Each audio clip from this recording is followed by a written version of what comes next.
NZ Aerosports, Icarus Canopies, now Gyro. That's right, we've rebranded, and Gyro is our next generation. It honours our founder, as that's the name we knew him by, but Gyro also marks the start of a new chapter. And not to be biased, but it's going to be fucking epic. Long story short, we're more us than ever. So if you're new to the sport, or even a Sky God Ninja Turtle, welcome. I think our valiant leader Lucy, Gyro's daughter, says it best. And we still got that fuck yeah attitude. Rebrand! Woo! Rebrand woo indeed, Lucy. Anyway, head over to gyro.com for more info and get amongst you legends. I was 19, broke, unemployed, and sold my girlfriend's canopy for drug money. So I thought I better sew her a new one. What a sentence, and what a story. This describes the humble yet outrageous beginnings of NZ Aerosports, the home of Icarus Canopies, in the words of our founder himself. From getting a paratrooper toy from his mom, watching parachutes at the DZ as a 6-year-old, jumping off the wharf with a parachute made from bed sheets, doing his first jump at 16, sewing his first canopy on a borrowed machine at 19, and starting to sell parachutes out of a garage in 1986, Paul Gyro Martin had an undying love for the sky. Our company started with one man with the wildest of spirits and a true blue sky dream, a renegade.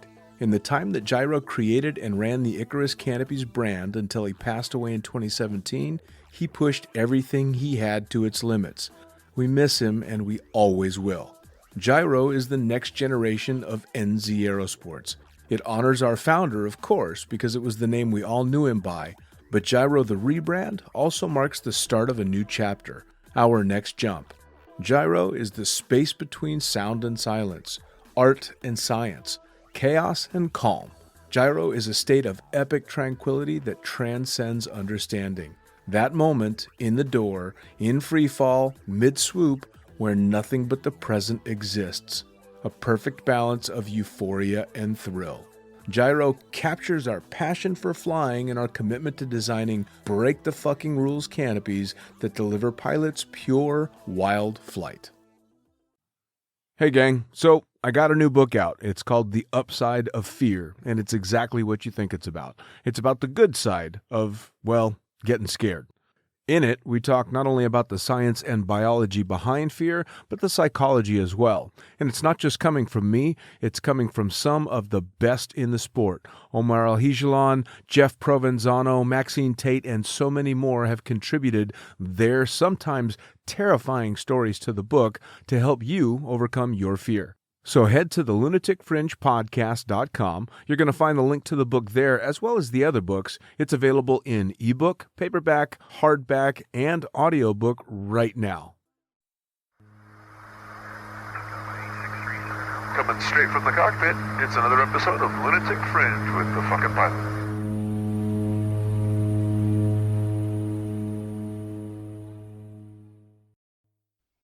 Ready, set, go.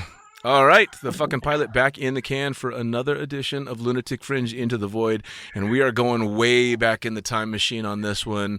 Holy shit, I haven't talked to you in fuck. I can't even remember the last time we actually spoke face to face, but who the fuck are you and what do you do? Okay, so I guess most people would know me as Will Lajeunesse. What do I do now is a different question than what did I do when we knew each other. Sure. I guess I'll take a whack at both. I guess when we met, I was professional skydiver, doing AFF, free flying, canopy coaching, all that stuff. And what I do now is I'm a yoga teacher in France. So big change in my world since we've known each other. I don't know, like you said, I don't know when the last time was that we talked. But it's kind of funny. If you had asked me 10 years ago, if the first thing you told me now you were a yoga teacher, my instant reaction would be to give you never-ending amounts of shit for it. And now my reaction is, fuck, I should have started yoga way back in because everything hurts. Exactly. I mean, it's so different, especially like from how people knew me back then and from the person I was back then. It's been Shit, 12 years, I don't know, 15 years. Oh, yeah. And obviously, as everyone changes a lot, I certainly have. So anybody who knew me back, for example, at Cross Keys or Sebastian, hearing that like I'm a yoga instructor and like I don't drink and stuff like that, they're probably like, that's a different person. Right. That's Oh, not yeah. Will. Oh yeah. No, well, it's kind of funny because obviously we've stayed connected over the years on Facebook to some degree, and I'll see the yoga pictures and the inspirational posts and all this stuff, and I'm like, that's not the fucking guy that I used to party with in Cross Keys. No, exactly. And I love that. That's perfect. That's, oh yeah.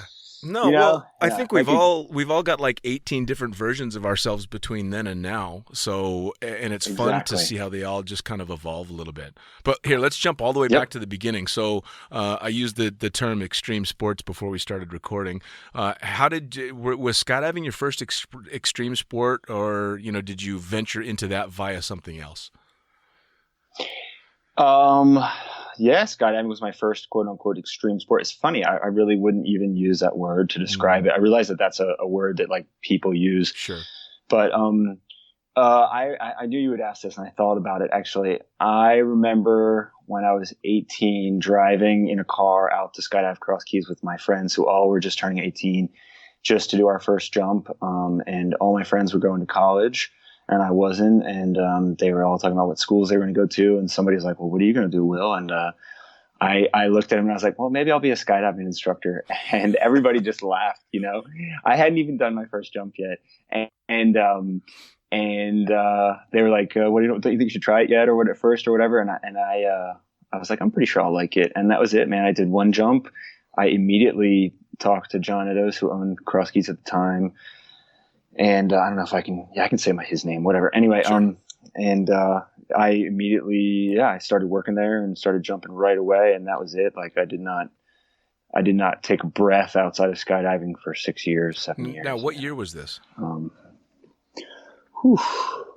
was that 2002? That's what I would have guessed. 2001, 2002? Because you and I met in 2000, exactly. Beginning of 2004. Right, exactly. So I'd already been going for a couple of years. I was probably doing AFF or soon to be doing AFF when we met.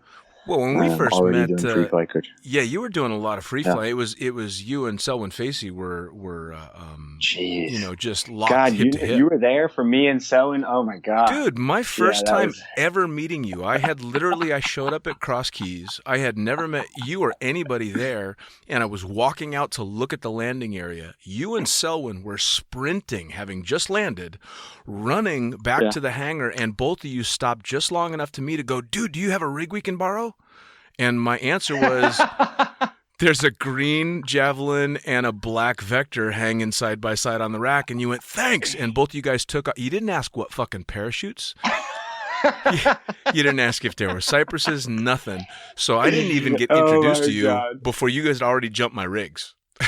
Both of them. That is outstanding. Yeah. That is just fucking great, man. It's like, I love it. Like when I see people I haven't seen in the sport for years, everybody has some kind of weird ass story like that about me. And I love them all. It's great. It was such a good time in my life. And that was my approach to skydiving was, I felt like I was good at it and I was confident and I loved it and I loved flying different wings. And so now that you tell me that story, I do remember it. Sure. Oh, it's fucking hilarious. That's how I met you is you running past me going, "Dude, have you got a rig we can borrow?" And I'm like, "Well, fuck yeah, go ahead, man." What? Awesome, bro. Well, and then such a good story. My opinion of you was because you busted your ass doing all the odd jobs around the drop zone, basically, I guess just to keep working there and to be able to keep jumping. Were you getting free jumps for all the work you did?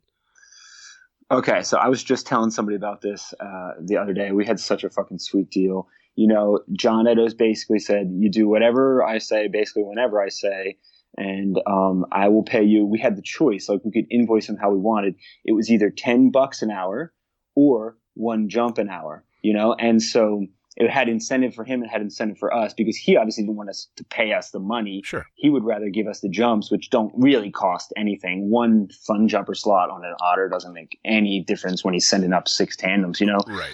So for him, he was happy to give us the one jump an hour, even though it had a value of much more than $10. And we didn't really want the money either. As long as we could eat, we just wanted to be. I would periodically go to Manifest call John, send an invoice, and they would print out like 40 tickets for me. And like, I don't know if you remember at Cross Keys at the time, the tickets didn't really cut between them. Right. So they would come out like in a big string, and I would take them and like do a dance like a ballerina, like through the hanger with like a string of 40 tickets, you know, and I would tear through those in a couple days, you know, 3-4 days. Oh yeah. No problem. Well, you guys were fucking maniacs. I mean, you were going balls out all the time. Yeah. I did 1,000 jumps a year, you know, several years in a row, you know. Well, now I did 18. Hold on a second. I think the most I ever did was packing for myself. I did one time 23 jumps in one day, always packing for myself. Wow. That's a fuck. Well, that was back. Yeah. This is back when Cross Keys was the busiest goddamn drop zone on the planet, man. Right. There was literally no time a turbine engine wasn't spinning on that drop zone. It was just insane. Yep. So for those that weren't there back then, paint the picture of Cross Keys circa, 2003, 2004. What was that place like? Oh my goodness. It's so hard to describe. Right? It was an outstanding mishmash of people from all different ages, all different walks of life, everybody that really was looking to step outside of normal and have, I would say, genuine experiences like with other people, and every facet of skydiving as well. You had crew dogs there, wingsuits were starting, you had free flyers, a really good free fly scene was building. You also had retirees who would come out and do like flat jumps, and tandems were going, but the tandem vibe was good. The instructors were positive. The students would hang out after and drink. I mean, it seemed like there was a party almost every night. Pretty much. And yeah, for sure. And we definitely partied hard too. I certainly did. Not everybody did, but I certainly did. And it was outstandingly positive vibe, but among the staff, and also this feeling of like really communal living, because we were all living on trailers in the woods back there. Oh yeah, it was such a special time and place in my life, and I feel like in the history of Cross Keys, and loads of people I think felt the same way. Oh yeah, so it was really cool. I remember one particular bash we had, and there were a number of them back around the maxi pad, the woods across the parking lot. Yeah. And all of us, I mean, we all partied back then with a wide variety of chemical entertainment. Holy shit. And I remember one particular time we were all sitting around on one of the decks that someone had built around one of the trailers, just shooting the shit for hours, talking about nothing. Circular conversations that just kept going and going and going. And then we had that one night that I'm sure you'll remember, because I'm pretty sure you were there. It was the night of Sarge and the drinking contest when he fell off the fence. Oh my God. Right? And and there were so many like priceless gems of people like Sarge that showed up and would be a huge personality and would show up, and like me and Selwyn, or nights like that where you had like so many. I mean, I don't know how much time you spent in the top house at the end of the street, but like that was another. Yeah, right. Exactly. Enough. Yeah. I mean, that was another haven of debauchery and party, but it was cool because like everything was super communal, from chemical entertainment to, relationships, physical or otherwise, with different people. There was this, and it wasn't like,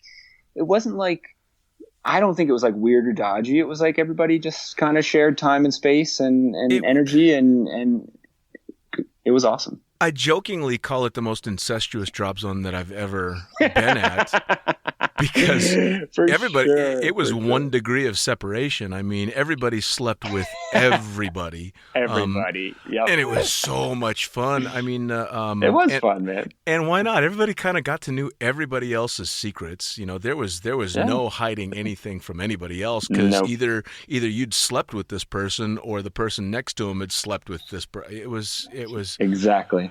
And it was absolute, utter insanity. I remember, and I can't remember her name, which is kind of horrible, but Simeon had been dating this particular girl that I had a crush on, and she started flirting with me, the one that had her belly button pierced 4 times. Allison. Allison, yes. Oh my goodness, I often think of her. Oh, fucking hot as hell, and just oh my God. Yeah. So she was trouble. Yeah, and they had been dating, and then they stopped dating, and she was kind of flirting with me, but Sim and I were good friends, and so I went to Sim, and I'm like, dude, do you mind if I kind of go out? And I'm like, can I bang her, please? Is it cool with you? And he's like, thanks for asking, man. I really appreciate that. Yeah, go ahead. Yeah, that's so funny, man. That is so funny. Yeah. Oh, and the parties just got they got out of hand, but they didn't get out of hand in a scary way. They got out of hand, and you always knew everybody was going to sort themselves out. Yeah. Like everything was going to be okay. Sure. Like when we found Simeon wrapped around the telephone pole in his underwear, we knew he'd be okay the next day. He was going to be sorted. It was fine. And so many of those too. Yeah. Right. When Lauren Dem walked herself to the hospital that time, you remember that? Yeah, I do. Well, that was right in the middle of a tough moment for her. Yeah. Yeah. Right after her mom. For sure. Oh yeah. So, no, absolutely. Yeah. Well, and that brings up a good point. There were a lot of insanely wonderful moments at Cross Keys, but there were a lot of really tough times too. Yeah. Man, man, we saw some fucking tragedy in that place. I know, man. That was, those years were so formative for me in so many ways. Everything from the what we already talked about, the sexuality, the chemicals, and then like you said, the tragedy. I mean, that shit. Even today, like when I have friends who are close to me who have people who die, I always kind of sit down next to them and I'm like, hey, look, this is something that I have experienced a lot, and I'm pretty familiar with how it works, and we should talk, and these are my experiences, and this is what I've learned from them, and and I'm happy with that.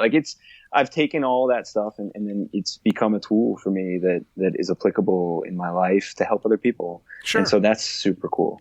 Well, and being able to deal with raw grief like that, and to be so up close and personal, because most people will at some point in their lives lose people, obviously, but it's never never quite as in your face as it seemed to be back then, and it hasn't been for me since then. I mean, I've lost lots of friends. In fact, you and I were just speaking before we started about Rob Stanley.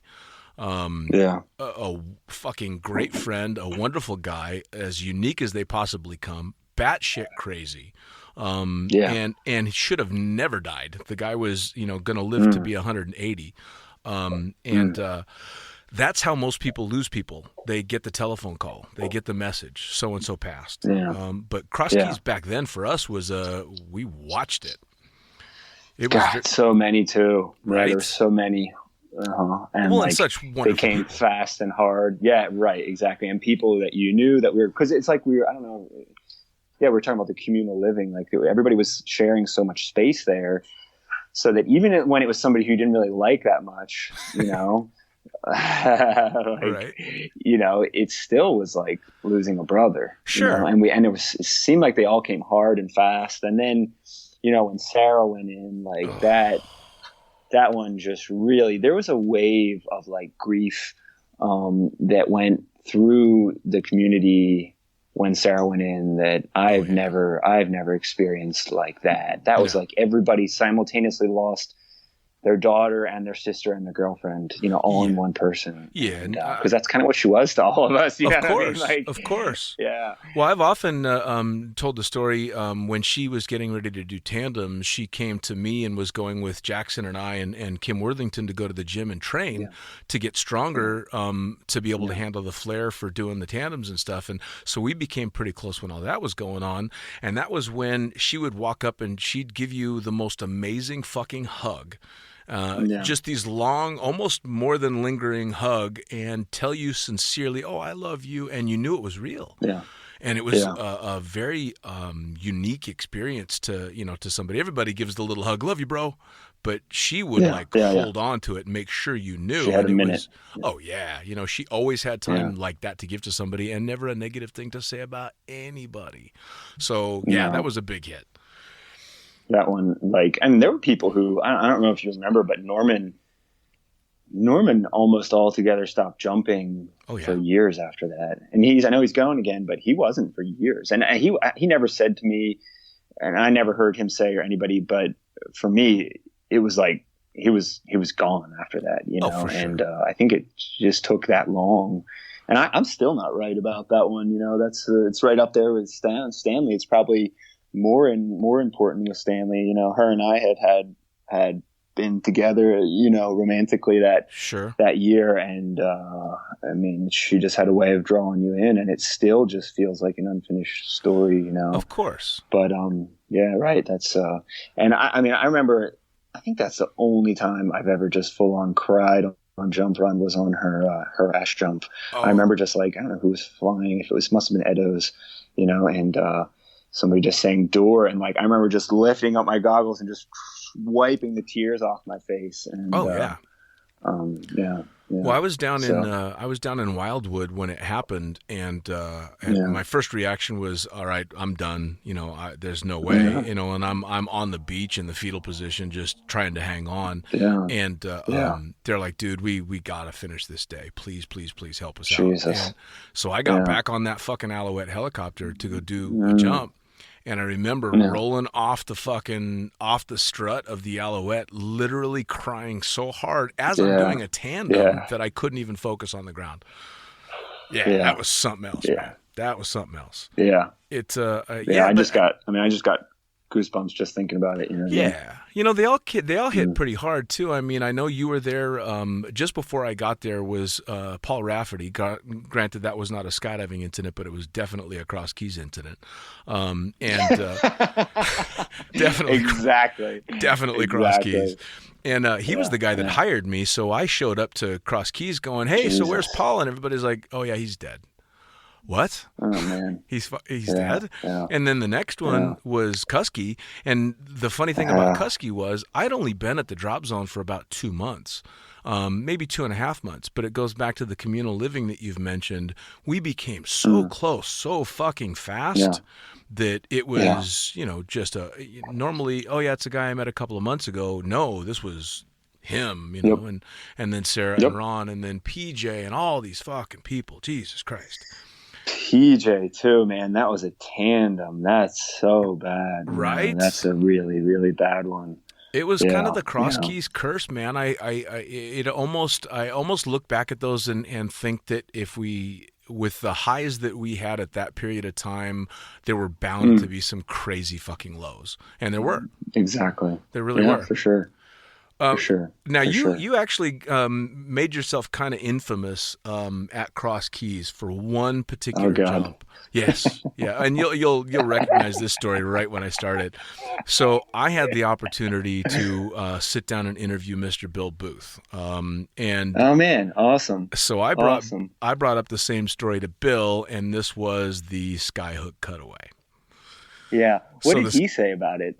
Well, I told him, I'm like, so look, Bill, the story that I've been told is that publicly you'll say it's the worst thing you've ever seen, and privately you're like, fuck yeah. And his response was, absolutely fuck yeah.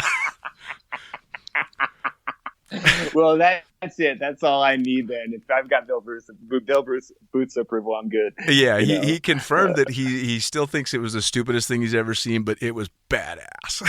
But I want to know the story behind this, because I've heard a couple of different versions, but I know it was you and Selwyn who were famous at Cross Keys for just being the guys that are most likely to just do whatever it is. So how did this happen? Yeah. All right. I think I have to set the scene a little bit too.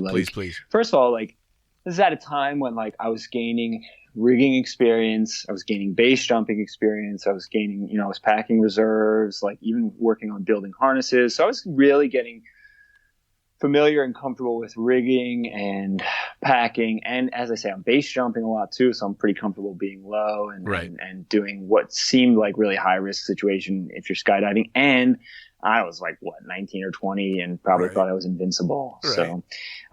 So it sets the stage. And then not that long before this, I'll tell you the whole story, the real truth, and, let fucking everybody else be the judge of how stupid it was. So not long before that, I think Selwyn and I had cause we were base jumping a lot, we were just doing Sure. I mean, we would wake up at 4 o'clock in the morning every morning and go jump off an antenna or a building or something, Right. you know. Even Jay Moletsky at the time was like, holy shit, like the bass scene in New Jersey is off the hook, you know. And he would plan his Jay Moletsky, who was traveling professionally for the PD team, would plan his travel to come through New Jersey to jump with me and Selwyn. Awesome. Because we were scouting and jumping so much. And he probably actually really saved our lives in sort of he wouldn't admit to this, but sort of secondhandly mentoring us and encouraging us probably to slow down and maybe wait for him to come back before we did a bunch more buildings and then do the buildings with him, you know, right. And then everybody won, you know, right. Anyway, so I was, you know, in this feeling increased knowledge and capability and comfort level. And not long before that, me and Selwyn had done a low pull competition in which I absolutely eviscerated him, you know, like totally crushed him. And made, you know, I don't think either of us were wearing altimeters. I think was the point of it too. Was like, let's just look at the ground and see who can go lower. Jesus Christ. I know.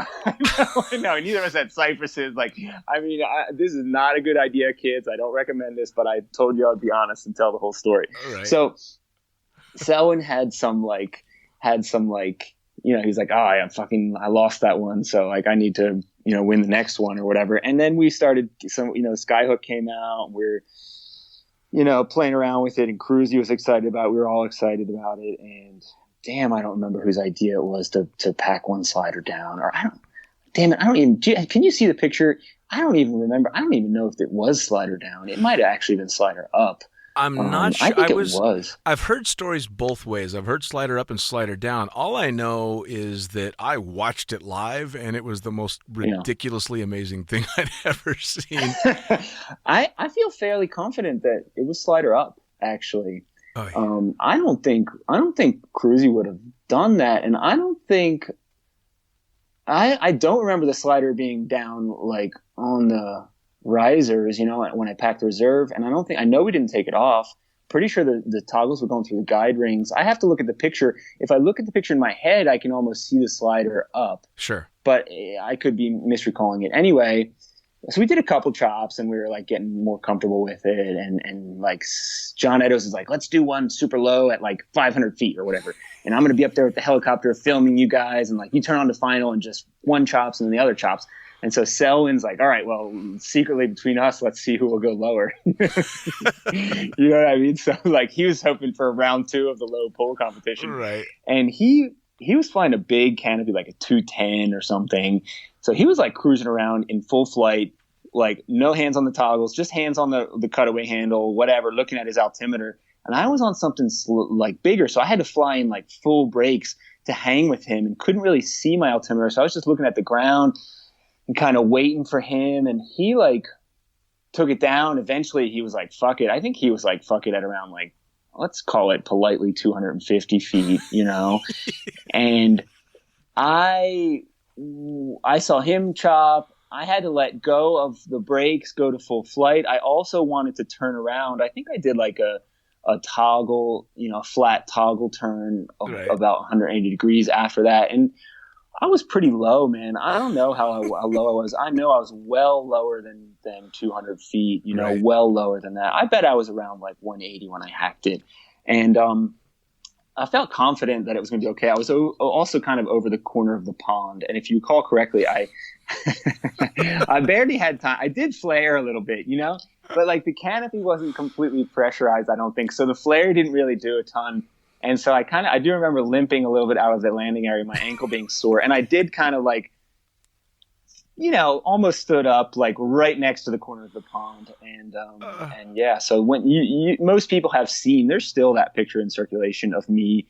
I mean, super low, the canopy. Yeah, exactly. The canopy just pressurizing. And so yeah, Skyhook saved a life there for sure. I mean, admittedly, the operator of the system put himself deliberately in danger, you know what I mean? And again, not the way like I live now. And at the time, you know, I was in that young and arrogant, I probably had 2,000 jumps, thought I knew everything phase.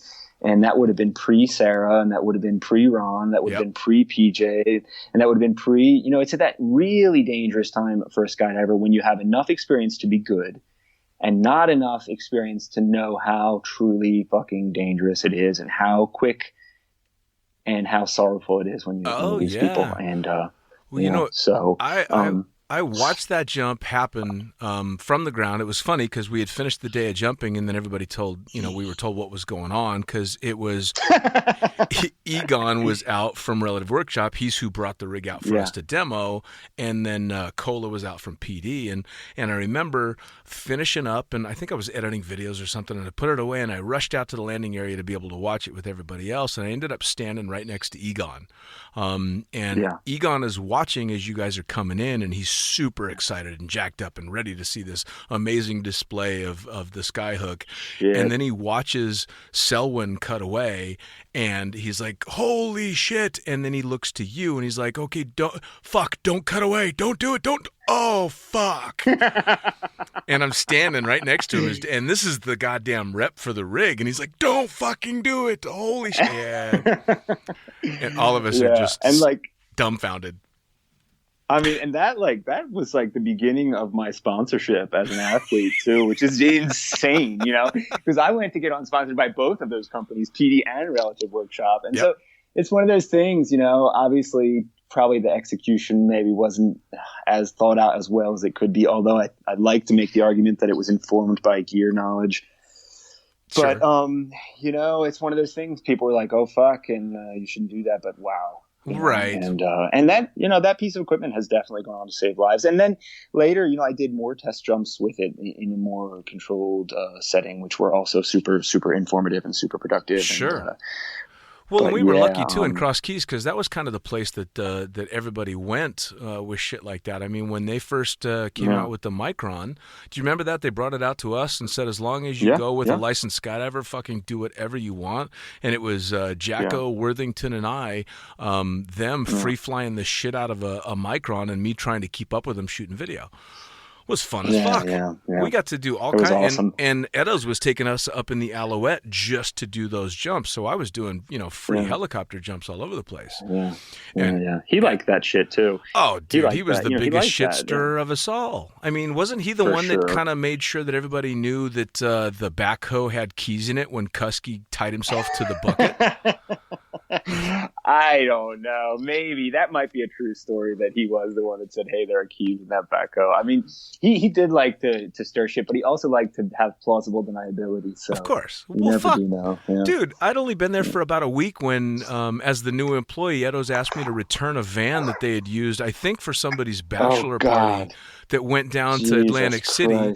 And I climb into the van, and there's 1,000 fucking beer bottles in the van I got to take back to the rental company. He loved to do shit like that, like throw man. people under the bus. Like, could you just do this for me? And it's got like a dead hooker and a fucking half a pound of cocaine. Exactly, man. Holy shit. Well, exactly. Were you there for when they saran wrapped the entire restaurant? Yes. All right. And I mean, we played so many jokes on that restaurant too. And like, oh my God. Yeah. I felt bad for that guy actually. Well, but first you guys set up all the furniture up on the roof and then you saran wrapped all the furniture to the building and. Oh God. Yeah. Whose car got put up on whose car got put up on the picnic bench? Oh my God. Jack Tempe. That was. He fucking lost it, Of course he did. His car was fucking on a picnic bench, man. The shit and he loved that car too. The shit that went on in that place was just out. Well, what's the most outrageous Cross Keys memory you've got? Oh man, hold on one second. It's hard to like imagine. There's so many like right. Like one that stands out. Hold on, let me just have a real good think about that. Like, right. Oh shit! I don't know if you know about the story of me and Selwyn getting arrested on the side of the road for just beating the shit out of each other. Boy. So you know how I know I lived through Cross Keys is that sounds completely reasonable to me. That statement had nothing strange in it at all. Exactly. We went out to dinner with John Edos, which is there's your first fucking mistake, right. And so he took both of us out and got both of us loaded, and we were at like some comedy night, and like he convinced Selwyn to like run through the restaurant naked, which already was fucking bad enough. Right. Then like on the way home, he's like, I'm too drunk to drive. Which one of you guys is going to drive my car? Not giving a fuck about the fact that we're both shit-faced. You know what I mean? So Selwyn's like, all right, mate, I'll take your car. Like, I'll make sure he gets home good and all that. And I mean, I was just drunk and unruly. And I like had rolled up like a Skydive magazine or Skydive the Mag or something. And I'd rolled it up real tight to like a baton and was just slapping him in the side of the face with it while he drove drunk John Edo's car home, you know? So like at a certain point, he very calmly, like, you know how someone could switch to just being super calm? He very calmly looked at me and was like, Will, if you hit me with that one more time, I'm going to beat the shit out of you. And so, like, of course I took that as like, you know, an invitation. So like he got going again, you know, and I rolled that fucking newspaper up real tight and just slammed it into the side of his face. And he like so calmly pulled over the car on the side of the road, like right on the side of the road, you know, put on the e-brake, put it in park, turn it off. It was like, get out of the car, Will. And you're like, he got out of the car and like, I got out of the car and we're on the side of the road now, you know, this car's driving by and whatever. And he kind of squares up at me, like puts his fists up, and I put my hands up, like out beside my face, palms, and I was like, "What are we doing?" And right as I said that, he just fucking punched me right in the face, you know. And I'm sure he broke my nose; it was bleeding all over the place. And then, you know, flash 5 minutes forward, he's sitting on top of me, just punching me in the head, you know. And the next thing I see is like a blue streak, and like it's a cop tackling Selwyn off of me, like pinning Selwyn down. Like another cop jumps on me. We're both in handcuffs. They put us in separate cars. They're like interrogating us, and we're Oh my God. And they're like, what the fuck's going on? You know, they thought we were like gonna kill each other. And I'm like, no, he's my best friend. We just beat the shit out of each other every now and then. They like take us back to the police station. You know, I'm like underage and drinking and whatever, and like anyway, Edo's had to come get us out of jail, and it was like a whole big thing. But you know, nothing, just like everything else that happened at Krusky's that time, nothing ever came of it. Like his influence wasn't important enough in the community that like he could just walk in there, check an underage drunk kid out of jail, and like get the other guy who was beating the shit out of him, and we'd all just go home happily. And me and Selwyn are just like best friends, like drinking and hanging out, like just had a good story. It was so like that's stuff like that happened all the time. That drop zone just was such a staple of that entire neighborhood. I mean, Williamstown, if you were a skydiver, everybody, you know, all you had to do was say Cross Keys, and everybody knew, and you kind of got a little bit of extra slack. I remember when when Diego ran away one time, and he had a pink mohawk or a purple mohawk forever, and he ran away all the way down to the Wawa, like 2 fucking miles away, and I'm of course busy jumping all day, and Manifest gets a telephone call from somebody randomly going, hey, so we found this dog with a purple mohawk and we figured it must belong to the drop zone. And brought my dog back to the drop zone. Exactly. Because where else would a dog with a mohawk belong? It was just that bizarre. I remember, like, we used to do demos over at the golf course, and this was years later. I don't know if you were there when Jimmy T was there or not, and he and I were team training and doing team landings, and at that point, I was a very proficient canopy pilot, and then flying with Jimmy T, who was world class and had been world class for a decade already, pushed me even to the next level, and so we were really into like object swooping, and we were doing demos over at the golf course, and there was a wedding, and there was a second floor balcony with like a row of streetlights that was about 10 feet away from it. And the top of the streetlight was right at the level of the second floor balcony. And me and Jimmy did like a team landing, one after the other, ripping right between the balcony and those streetlights, like chest level going through the balcony and those streetlights. And the whole marriage party was on the balcony. And like when we rolled out and like got on the rears and started to recover and see that balcony, and like people were like fucking diving, like they thought we were going to hit them, you know? Right. And we came tearing through there and then banked off and carved over the sand obstacle on the golf course and landed like right next to the green. And we were like, oh, that was awesome. And the video is awesome and all that stuff. And like the manager came out and like Jimmy was like, oh, fuck, you know, like, and he like shook our hand and was like cool or whatever. And immediately he called John Edo's. We got back to the drop zone. We got reamed for that, you know, like, so it was also like skydiving stuff happening. And simultaneously it was like stuff that was cutting edge and really pushing the sport forward. And that was like making the drop zone management furious, you know? Oh, yeah. And that was kind of like the beginning of like my end of my collaboration with Cross Keys was when the Canopy stuff started to get really they started to crack down really hard on, and rightfully so. It was right after Ron and Sarah, and they were trying to make meaningful change to have some safety, and I just wasn't having it. That I couldn't swoop, which is super selfish, obviously, but. I was a kid. I mean, it is what it is. I think 2006 is when it faded for me, and that was, there'd been a fair amount of tragedy in the place, as well as, again, all the highs and all the lows. And I was actually still in California when PJ happened, and that's when I'm like, no, I'm done. I'm good. Yeah. PJ was. Right. I mean, he was another one that PJ was always the first one. As soon as the weather got dodgy, he was the first one to go, nope, I'm down. He was always making, safe calls, bordering on, being super, super relaxed about, nope, I don't need to do this shit. This is fine. I'm not proving anything to anybody. So when that story came about, I was pretty, that one caught me off guard for sure. I didn't see that one coming at all. Like somebody like Kusky. When Kusky got introduced to me, Kim Worthington introduced Craig Kusky to me literally, hey, this is Craig. He's going to be the next guy to die on the drop zone. Jesus Christ. And he was. Of course he was. But Kusky was the only guy I knew that took a Cypress out of his rig because those pesky Cypress fires kept getting in his way. He had fucking 4 or 5 fires. Yeah, that was a mess too. Right. And he was also in a bad spot with drinking and using. And dude. That was June 22nd, 2004 will be etched into my mind literally beyond my death, because June 21st, my birthday, I was supposed to be the most fucked up at the party. And I'd only been at Cross Keys for a couple of months. So it was trash the new guy. Say. Of course you do. And so it was heavy amounts of everything you could think of and lots of chemical entertainment. And the goal, of course, was fuck up the birthday boy so that he falls asleep with his shoes on. All bets are off. Right. But it wasn't me. I managed somehow about 3 o'clock in the morning to make it back to my trailer and lock the fucking door so that none of you animals could get near me. And I come out about fucking 9:30 or 10 o'clock the next morning, and Kusky's passed out on the back deck. And this was it was like a Wednesday.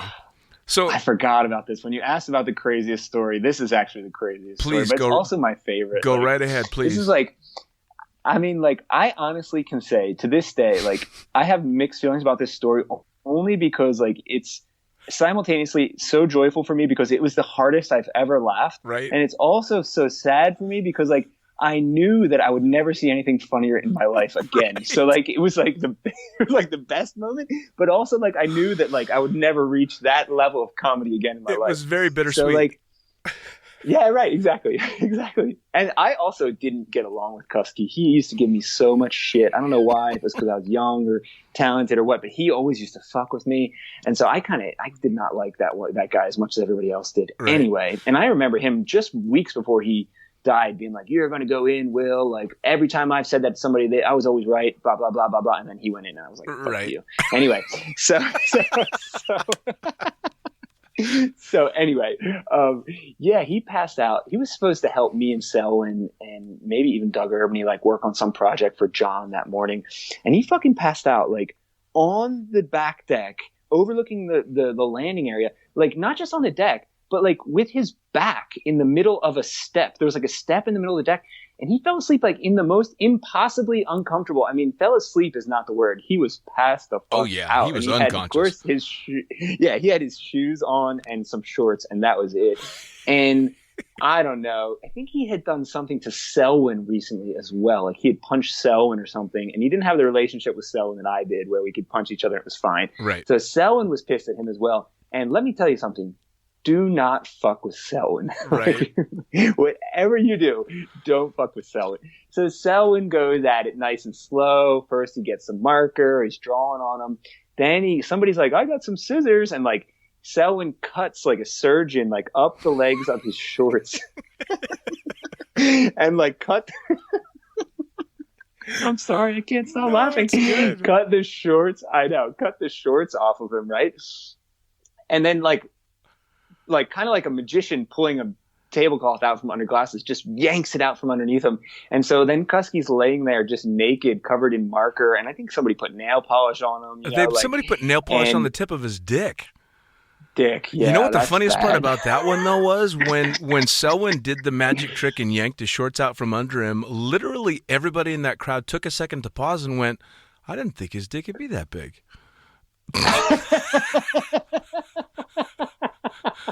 You can see it. It was an absolute pause in the entire thing. It's, wow, he's carrying a bit of a hog. It was like, okay. And for those that did not know Craig Kusky was, for lack of a better way to put it, a dirtbag. He had a big heart, and I was a fan of Kusky because he was amazing with my daughter, but he was a dirtbag. I mean, this is a guy that would wear shorts that hadn't been washed in a fucking month, and his idea of a shower was diving in the swimming pool, you know. Yeah, right, or the pond. Yeah, Kusky was a unique guy, definitely a unique guy. He was a unique guy. Yeah, he was an odd duck. Anyway, go ahead. And he was not an easy person to get along with all the time either. Anyway, so then he's naked. Then he's got nail polish on his dick. And then I remember distinctly Toast fucking, oh my God. He was the one that goes, I got some peanut butter. And you know, and like Selwyn's fucking eyes turned to like saucers and his gaze fixed on Toast. And he was like, go get it. You know what I mean? And like Toast is like, okay, I'll put it in the microwave first so it pours out easy, you know? And so he comes back with like a warm jar of peanut butter. I cannot believe I'm telling this story in like a public forum. That's awesome. So then there's this melted peanut butter soup, whatever, and Selwyn starts pouring it on Craig's dick, you know? And the dog, somebody goes and gets Marley. Drops on dog. Oh, Marley, and this was the nastiest fucking dog you have ever Poor seen. Marley. Poor Marley. And so he pours it on Craig's dick, and like, you know, Marley's like, fuck that. And somebody's like, you gotta hold on, I can't stop laughing. I'm sorry. Somebody's like, you gotta prime the dog first. And so someone takes like a spoon, dips it in the peanut butter, and like Marley starts licking the spoon, and he just leads her over to Craig's balls. Yep. And then just pours a bunch of peanut butter on his balls, and she just started to clean it up. You know what I mean? And I remember Danny Kuhn going, Marley, no.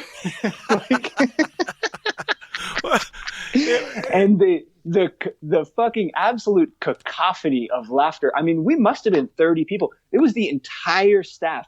Cruzy, all the Manifest people, everybody. It was like 9 o'clock in the morning on a work day. There and were customers filling out waivers. Yes, there were tandems filling out waivers like on the other side of the building. And everybody's just looking at this fucking spectacle and everybody's laughing. I remember my stomach hurting so bad from laughter. And oh God, yes. And then he started to get like hard and everything. And then somebody started yelling, Craig, wake up, you're having a nightmare. You know what I mean? Yeah, I remember him waking up and like lifting his head and looking between his legs and seeing Marley. Well, and if my memory serves me correctly, he looks down, sees Marley still going to town, and he just kind of goes, huh, and then drops his head back down on the deck. Exactly. Oh my. And then like at some point I think somebody kind of intervened to stop the spectacle before things got really out of hand.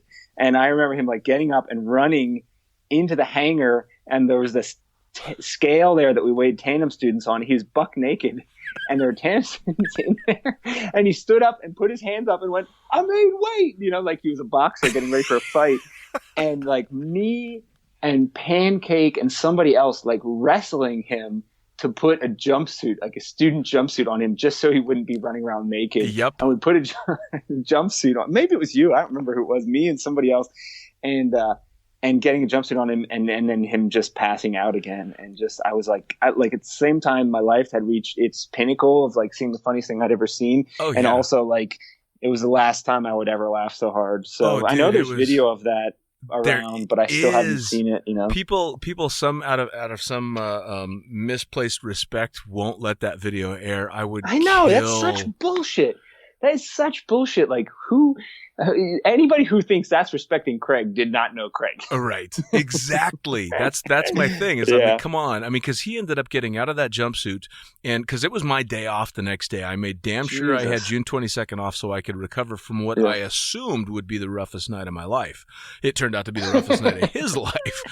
Yeah. So I'm at the pool. They had revamped the pool, and so we've got that above ground pool, and everybody's relaxing. And Craig is laying on a raft in the water, still buck naked, and somebody actually had to throw a towel over his fucking balls, so nobody had to sit and stare at Craig's balls the entire time. I mean, only fucking Cross Keys. Like, only at Cross Keys could you have tandem students landing and like a drunk, naked guy who just got molested by a dog floating passed out on the surface of a pool, right? Like, and everybody just thinking that was hilarious. Like, well, it was kind of funny because I think Marley passed away a couple of months later, and I just naturally assumed it was from shame. Exactly. It was just shame from having done that. Because I remember looking at Marley, and granted, I was still recovering from the chemical entertainment from the night before, and I remember looking at Marley as the peanut butter is happening, and you could just see this twinge of regret in the dog's eyes, like, why the fuck did you make me do this? Like, I can't resist peanut butter. Oh my God. That was still to this day. I mean, it's a joke, and people say they know somebody that saw somebody. We have there's video and photos of it out there. And high resolution stills for sure. That happened. That's not like, I mean, there's so many things like that happened at Cross Keys. I mean, that should be a movie. I know you wrote a book. I haven't read the book, but I often think about writing a book too, just from like the amount of shit, like, that was so unbelievable. And whenever On the Road by Jack Kerouac, right? Like, I saw the movie, read the book, I don't know. It just seemed like it's like a calm Tuesday at Cross Keys, most of that shit. You know what I mean? Like, yeah, I'm like, people are like, oh my God, like, and like, I was like, well, whatever. Like, you want to see some shit, you should go back to Cross Keys, circa 2002 to 2005. Right? Oh, yeah, man. Well, when I took the job at Cross Keys, I took it out in Las Vegas. I left the normal job that I had in Las Vegas, because Cross Keys was by far the busiest drop zone in the U.S., if not the world, at the time. Yeah. So I'd found out about it and had talked to people at the drop zone and been offered the job. And I took the job at Cross Keys, and this will make you laugh, because it was the responsible choice. Right? To go make money. Shit. You thought you were like settling down. Oh, absolutely. Man. I'm like, all right, I'm going to go be a professional skydiver now, and this is the busiest drop zone, and it's going to be, high and tight, and I'm going to bang this shit out. Good for me, right? Absolutely. And cut to a month and a half into Cross Keys, and I'm sitting in the pee pit tripping balls going, this was the responsible choice? Somebody just showed me the secret of the pee pit, and I'm like, what am I doing with my life? Holy shit. Right. Yeah. I spent some time tripping in the peas myself, my friend. Yeah. What a spot, man.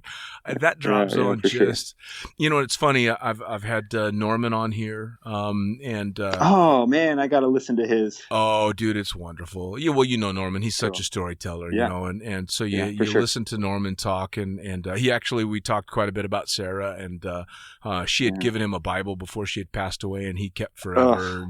And then it finally parted ways with him. And so he talks fondly about that kind of stuff. But so I talked to Norman. I believe it or not, coming up on the podcast is going to be Miss Kim Turnbull, previously Worthington. Oh man, that's going to be a good one too. Oh yeah, I'm going to love talking to her. I tried to get Mr. Jackson to come on. He's having nothing of it.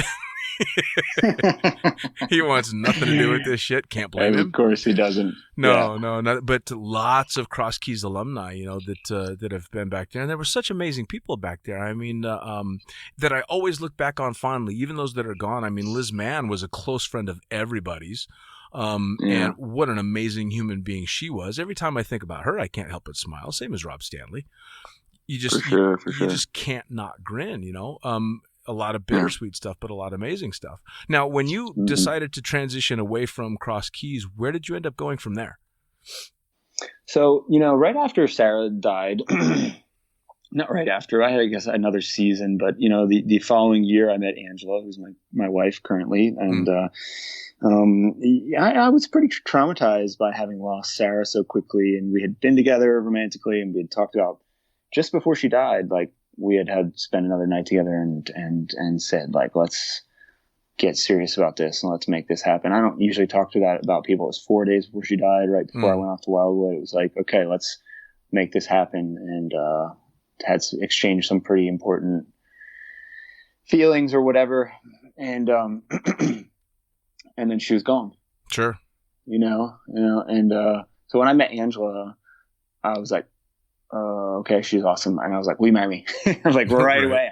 I think this fear of having lost Sarah so fast, I snapped up Angela as quick as I could, and we got married, and we moved. And then I was like getting into it with John all the time about landings and swooping, and I was like, fuck this. And so I started just organizing on loads of different drop zones and didn't really have a home drop zone anymore. Right. And then me and Angela, and I did that for a year or two, and it was awesome. I loved it so much. Of course. Celebrity status, and I was traveling around and swooping and jumping and doing whatever I wanted, and that was awesome. Then we moved to France. When we moved to France, I went from like being full on celebrity, like the Skyhook guy, sponsored and everything, and never paying for jumps. And everybody knew who I was on the whole East Coast. Every drop zone I went to, people were like, oh man, like, what can I jump with you? What are you doing? Like, what do you think about this landing?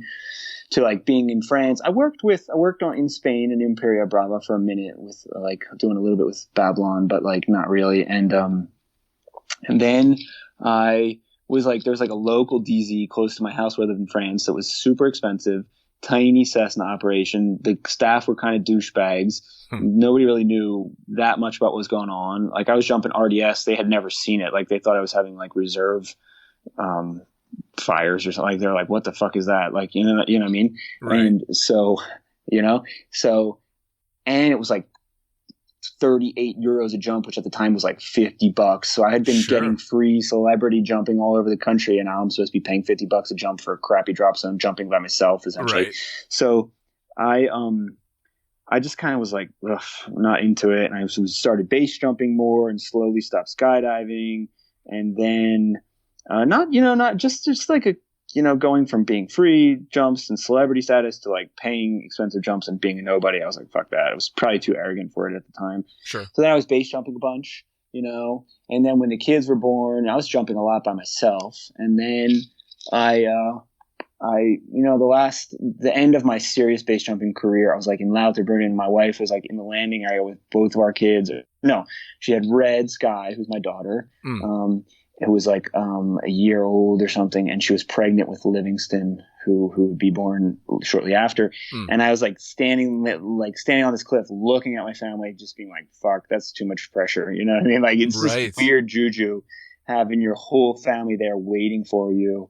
And then I just was like, this moment, this isn't that right for me. And so I kind of slowly stepped back from it, stepped into like a family role, and did a lot more family stuff, and had several years where I wasn't really actively doing any, sort of mentally challenging sports, and then got back into rock climbing when my kids were a little older, and have been avidly rock climbing for years now. And I've done like several 513s this year, a couple 512s. So I climb at a pretty good level. Then recently got back in, started highlining, which is you think base jumping's scary. Highlining is like an hour-long base jump. Base jumping, you just commit once. You step off and then you survive. Highlining, you commit every single second, every single step. So I recently got into that, and now kind of reopening the door of base jumping again. I think in a sort of a better place. My kids are a little older. I'm feeling a little bit more calm, a little more centered, and all the exposure from rock climbing and highlining has kind of made me feel pretty comfortable with that. So a full sort of detour, and then back to whatever. Sure. Well, I've tried to explain to my friends that don't skydive or really aren't into the quote unquote extreme stuff, that climbing always scared me so much more. And I did one particular route that will always stand out with a skydiver friend of mine, who about halfway up a 5-pitch trad route wasn't sure he was still on the route. Thought he might be lost, and that was when the saying "the only way down is up" kicked in, and that's a level of sustained fear people don't understand. Exactly. Skydiving is this quick burst, and so you don't even have to really learn to handle the fear that much because it passes so quickly. But when you've got this sustained fear, man, you've really got to climb into your own head and figure out how to calm down that fight or flight mentality. And climbing is fucking intense, and I've done slacklining, but I've not done any highlining. And slacklining, just the idea of getting my balls smacked by the line is enough to scare me. So being really high up, fuck no. Yeah. It's like one thing I think you go in levels of fears. Like you said, skydiving, I think we all get pretty comfortable pretty quick, and you don't really have to handle that fear that much. You make one commitment and then you enjoy it. Base jumping kind of multiplies that by a factor of 10, the feeling of fear, and you take that to climbing. It gets a little more intense. I love climbing, and I actually love falling. I'm like known in France where I climb as the guy who like laughs and smiles while he falls because like, I've had sends where I finish a route, and it's great. It's like the climbing orgasm, right? But like I've had falls that feel way more intense and way more joyful than the actual send. You know what I mean? And then so you take that and you go to highlining next, and highlining it multiplies the fear of base jumping by maybe 100. Because it's actually much safer. Very few fatalities since the beginning of highlining. 3, maybe 4. That's it. How many base jumping fatalities we have this year? Oh, God. Right? But, sit on a 2-inch wide piece of webbing and tell your brain that it's safe. Your brain's like, fuck you. You know what I mean? Right. And so it takes a sustained, you're sitting, you're bathing in the fear and focusing. And so that multiplied fear effect, I think, gives it a multiplied sort of feeling of zen as well, which a lot of base jumpers, a lot of skydivers, describe the sport much more as like giving some peace and some zen than anything else. And highlining is just the continuation of that for me. Sure. I think eventually I probably would like to do some baselining or something like that, but we'll see how it goes. Sure. Well, there's definitely levels to it, and of course, everybody reaches their particular limit, or they don't. I did a magazine interview with Noah, base jumper and wingsuiter, a long time ago, and asked him, I'm like, so, do you have a line that you won't cross? And he's like, no, I haven't found it yet. And I'm like, how do you feel about that? And he's like, it makes me nervous that it doesn't make me nervous. Yeah. And I'm like, all right. I'm like, I understand that. I get where you're coming from, that you just there's not a line out there you've yet found that you're not willing to cross. For me, personally, I was lucky. That line got drawn in the sand with me when I was going to become a dad, because I was very early in my skydiving career. So I still thought skydiving was crazy dangerous, and hadn't really become a true skydiver yet. And the decision to never base jump just kind of became that decision. I never second guessed it. Wow, you never base jumped, huh? Never made a base jump, man. I filmed them. I've watched the mayhem off of Bridge Day. I've seen all that stuff, and I've seen, just like before I got my tandem rating, I had seen enough of them go badly that I'm like, ooh, no, I don't think that's for me. Oh, you gotta do it, bro. It's so awesome. It's so awesome. You know what I mean? And like, anyway, I think, speaking of lines and base jumping, and it's funny how that sport has changed and evolved, and how stepping back from it, like, I don't know. It's just it's so unusual that in a sport that like skill and capacity and ability does not seem to protect people from dying. In fact, it's the opposite. It's the better that you are, and this can be true somewhat in climbing, but not really, not at the same level as base jumping. Like, in fact, the better that you are and the more skilled you are, the more likely that you are to go in. When Dean Potter went in, that was just like, what the fuck is wrong with this sport? Nobody expected it. That's like Michael Jordan, dying in a basketball game. You know what I mean? Exactly. Like, it just doesn't. It's well, not like that's the thing is for quite a while there, especially as wingsuit proximity flying really gained a lot of traction, you became the best because the best died. Yeah, exactly. Which, that's been true for a long time. All the way back, if you remember, Dwayne Weston, all these guys. It's always like that. Oh, yeah. Well, and all the pioneers. I mean, Patrick Tigardon and all these guys that were, were the pioneers of this shit. Well, they were pushing those limits just like the rest of these guys are. I talked to a couple of hardcore mountain base jumping wingsuit guys, Nick and Matt Munting, that are out just doing all these badass things, and to my relief, they're like, yeah, so we've kind of gotten away from the proximity stuff, and we're still doing stuff close to the mountains, but not like this. And so for somebody like me that doesn't base jump, that's a huge relief, because I've got lots of friends that do that shit, just like you, I've said goodbye to a lot of friends, so it's kind of nice to go, oh, you're not doing that stuff anymore. Okay, good. Yeah, well, because at a certain point, like I think it's been well documented now that you can fly a wingsuit as close to the ground as you want for as long as you want. As long as the terrain supports the flight that you're going, there's infinite possibilities. And the capacity is clearly nearly unlimited, except for if you actually touch. Sure. So I think we have demonstrated that that's a capable thing. So like pushing it further. Yeah, what do you want to do? I mean, guys have flown underground now. Where there is no pushing it further unless we dig a fucking hole straight through the earth and somebody flies across. Exactly. I mean, right. So now it's got to be like more about like the flight potential, and what is the actual flight? Well, fuck. Now I see these guys, bailing off the hill and flying down the train and then pitching up away from the train, flaring and doing acrobatics in their flare, and then going back into full flight. It's just it's absolutely aerobatic flight. It's amazing, and it's far enough away from the terrain that I can take a deep breath, because personally, at least for me, I'm not impressed when I see the bush brushing past somebody's shoulder. I'm horrified. Because I mean, it appeals to something in me of this, like, I don't know. It reminds me of when I was object swooping a lot, and there's something about the feeling of control and proficiency that is profoundly appealing to me. And so seeing somebody fly like that, I'm like, okay, that guy's locked in. But it's like I said, I think like where do you want to go with it? Like what, you can't do any deeper lines. I mean, you got Scotty Bob fucking basically scraping his chest strap on a mountain trail for 2 minutes, like what do we want? Like, you know what I mean?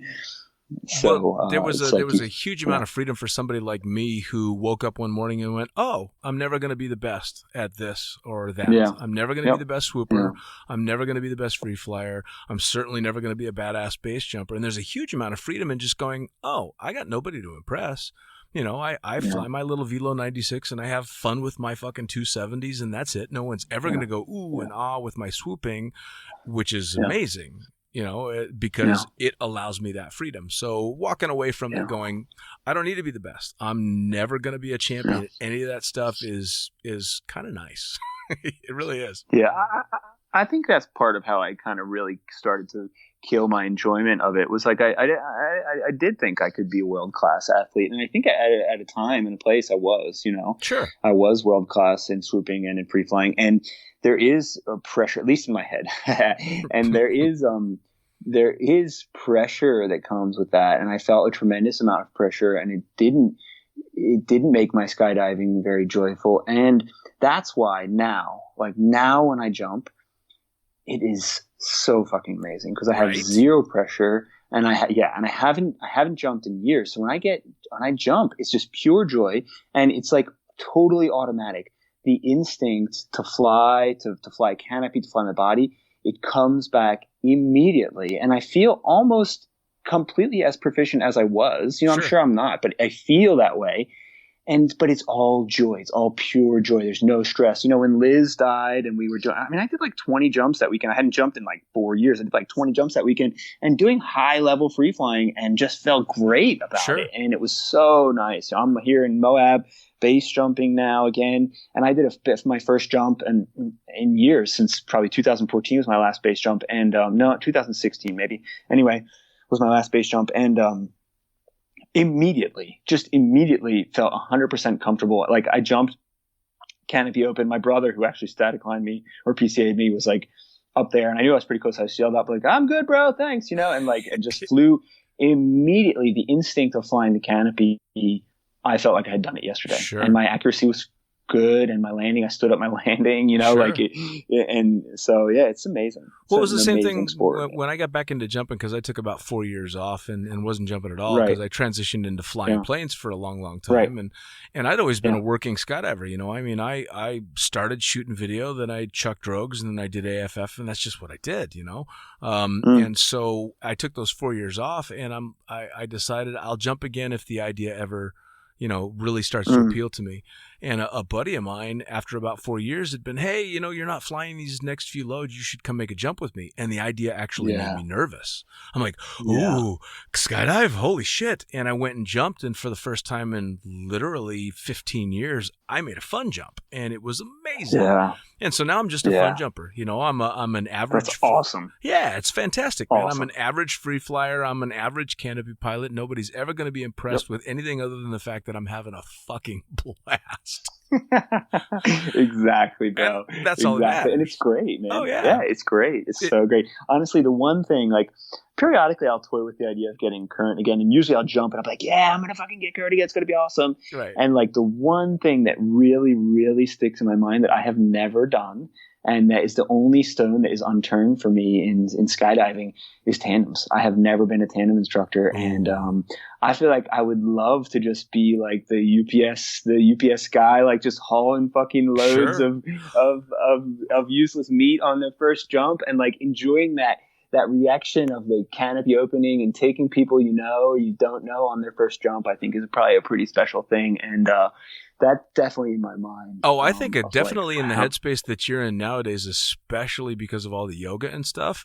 Like when I started doing tandems, I did not want to become a tandem master. The idea terrified me. I'd see too many of them go bad, and the pressure of having another life in your hands and all that stuff. And it took me about 100 tandems before I took this one guy on a tandem, and I watched his entire demeanor change from the time that we got suited up to the time that we landed. And it became oh my God, I did that. You know, I gave that to this person. And now if you're to ask me, my favorite way I ever made jumps was tandems, because I shared so many special experiences. And although people will never remember my name and wouldn't be able to spot me in a crowd, they'll always remember that little gift that I gave them. I think you'd fucking dig that all to hell, especially, you know, being a yoga instructor and all that. Now it's kind of like a yoga mentality, but in fast forward. You know, boom, here you go. Exactly. Here's some fucking Zen for you in 60 seconds. Awesome. Yeah, I think you dig it, man.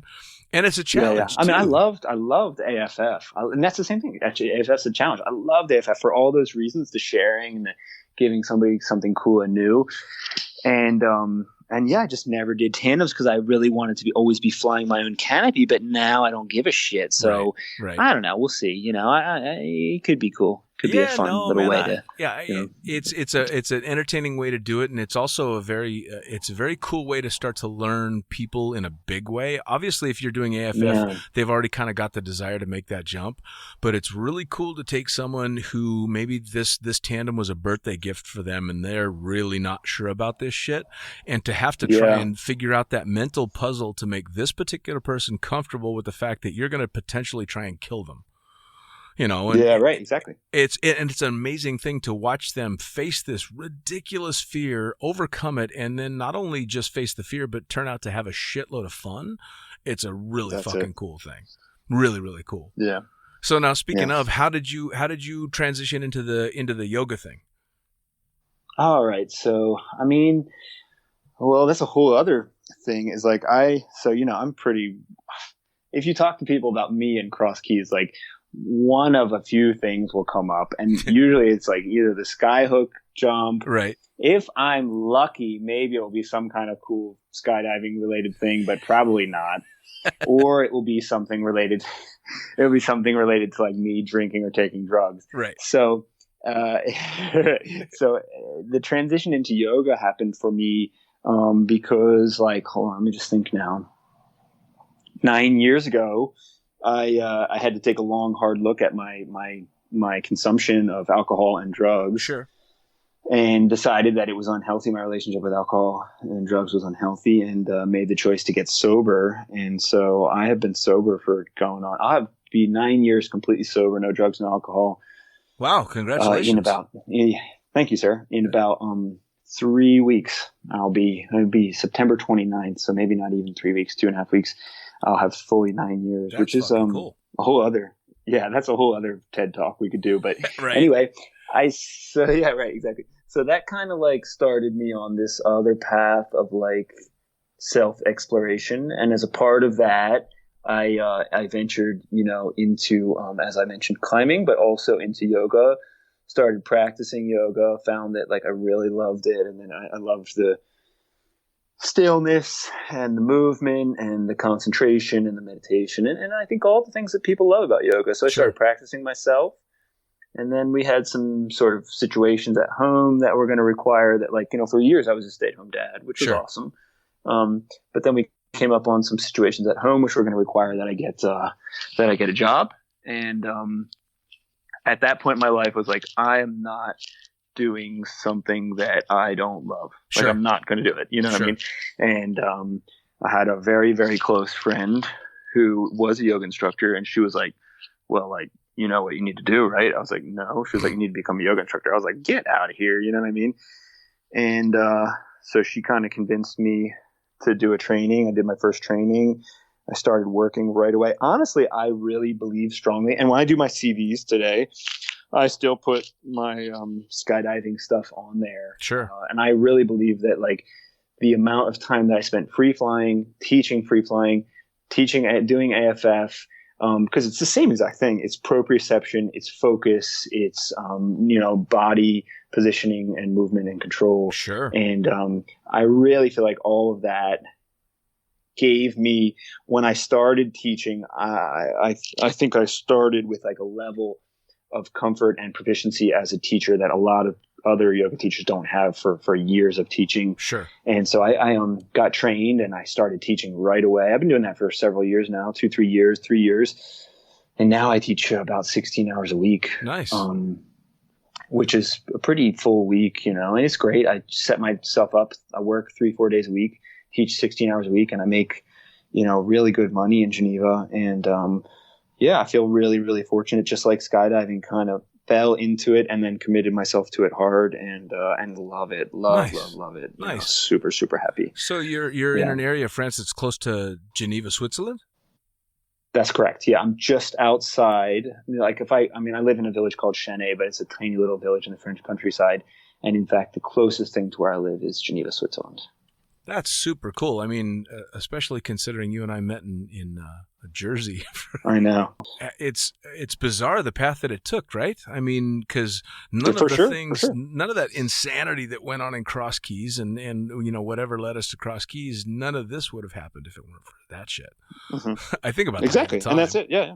Oh yeah, man, for sure. That's definitely what led us all to where we are. Yeah, if you're ever through Switzerland, you need to come hit me up, bro. Oh, always. For sure. Oh no, without a doubt. Cool, it's cool. it's looking back on those times, it's kind of funny because as soon as we get going on stuff like Cross Keys, that all just comes flooding back. It's just this insane wave of holy shit, did we survive that? Did we actually do that? That's it. I thought I dreamed that shit. Yeah, some of it, dude. Some of it for sure. I think back and I'm like, oh my god. Oh yeah. Did that happen? Yeah. No, I can't even count how many times that I look back and go, oh yeah, I shouldn't still be here. No way. No way. Exactly. But I wouldn't give back those experiences for anything, good and bad. I wouldn't give back any of the negative because that means that I lose some of the positive as well. That's it. So for everybody that's listening, we've got first-time skydivers, we've got long-time skydivers, and I generally ask my guests this: what kind of advice would you give to those that are just getting into the sport, and what advice would you give to those that have been in the sport a long time and they're maybe getting burned out, maybe looking for to find a new kind of joy in the sport? What advice do you give to them? That's a great question. I have a couple things that for sure I've been thinking about because, like I said, I'm back here kind of base jumping and skydiving again as I haven't been in years. Sure. And I'm really impressed. You probably know my brother, Matt. Oh, yeah. And he's getting married to, absolutely a world-class skydiver, Katie. I don't want to say their names because whatever. But so Matt and Katie, she's going to be on my podcast here real soon as well. Get out of here. You're going to talk to Katie Henson? That's hilarious. Yeah, man. Oh, yeah. All right, cool. So anyway, I'll brag on her for just a minute. First of all, she's an amazing human being. Yes. Second of all, being here and putting myself in risk situations with them, they have, both of them, Matt and Katie, but have this, hold on, how do I say it? Like, tremendously aware, tremendously well-informed, and tremendously attentive decision-making process before they put themselves in risk situations. And that includes skydiving as much as base jumping. I think Katie Henson is just as, from what I see, she pays just as much attention to detail in her skydiving risk assumption as she does in her base jumping risk assumption. Sure. And so I guess for both, people who are just starting and for people who are going, I think that's really, really important. I've been really impressed by Katie because I didn't live that way. I got to, I was like, whatever, it's going to be fine. Sure. You know what I mean? And that's not how you stay alive in skydiving for a long time. Right. You stay alive in skydiving and especially in base jumping for a long time, which, base jumping has changed now. You can have 800, 1,000 jumps. Before you couldn't, Sure. 200 jumps was like, holy shit, and it is by continuing to stay, not just vigilant. That makes it sound like you're not having fun. Right. But it's like studious. You know what I mean? Sure. She's paying attention. She's paying attention to what's happening, to what's going on around her in terms of drop zones, different drop zone safety, what people are doing on loads, and it's staying informed in terms of gear and stuff like that. And she's studious about what is happening, and she's aware, and she makes good and astute decisions based on that studious information. Sure. And so that's what I would say to people who are starting or to people who are still going. It's like, don't get complacent, but stay aware. And and that doesn't mean it's not fun. That just means you're being realistic, and you can have longevity in the sport. And I think one more thing for people who have been going for years, who are losing that feeling, looking for that new enjoyment. I think it's like just what me and you said, like, step back a little bit, for, especially you mentioned doing a fun jump for the first time in 16 years. Like, that's crucial. So many guys just do tandems, Sure. and don't ever fun jump. Like, I'm sorry, that's not the way you're going to enjoy skydiving. No. That's not going to work for you, or anybody. So get out there and get your rig on and enjoy it. Or if you're like a high level flyer and you're hating it, which is what I was doing, crushing it, flying really great, but also feeling shitty about it, do something different. Get Sure. a tandem rating. Go do hop and pops. Go do to the person with the least experience on the drop zone and do a flat 2-way. Right. You know what I mean? And just laugh the whole way down. Right. Like, change it up and really make it about fun. Like, it's supposed to be fun. And if you lose that fun, you're just wasting your time. Oh, yeah. I mean, as soon as you lose the joy in something like skydiving, why on earth would you do something as potentially dangerous as we've chosen to do with basically our entire lives if you don't have a true enjoyment of it? Not necessarily a passion, because passion isn't always a good thing. Passion can sometimes just be insanity. It's got to be a joy of it.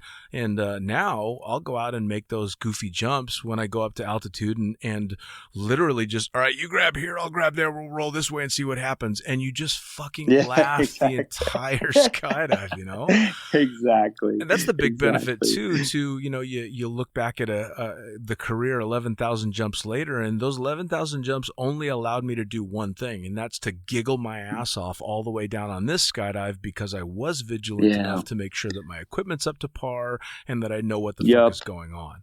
So now the safety aspect of it is there. I've done my due diligence, and now I just get to laugh. And it's fucking that's it. Yeah, it's fucking That's hilarious. Exactly right. Absolutely. Yeah, that's exactly right. And it's such a joy too, especially when you can see other people lighting up like that, and you go, "Oh, I know where he is," or "I know where they is." It's the same thing as good drugs. Oop, yep, it kicked in. Look at him. Look at her. Exactly. It's the same thing. You watch people joining you in that same arena, and you go, "Okay, cool, we're all here now." Yeah. Well, so now you've got you're back into jumping, you're back in Moab, you're doing all this stuff, you're doing the yoga as well. Is there there's a random person in France or Switzerland listening right now that wants to go to one of your yoga classes? How do they do that?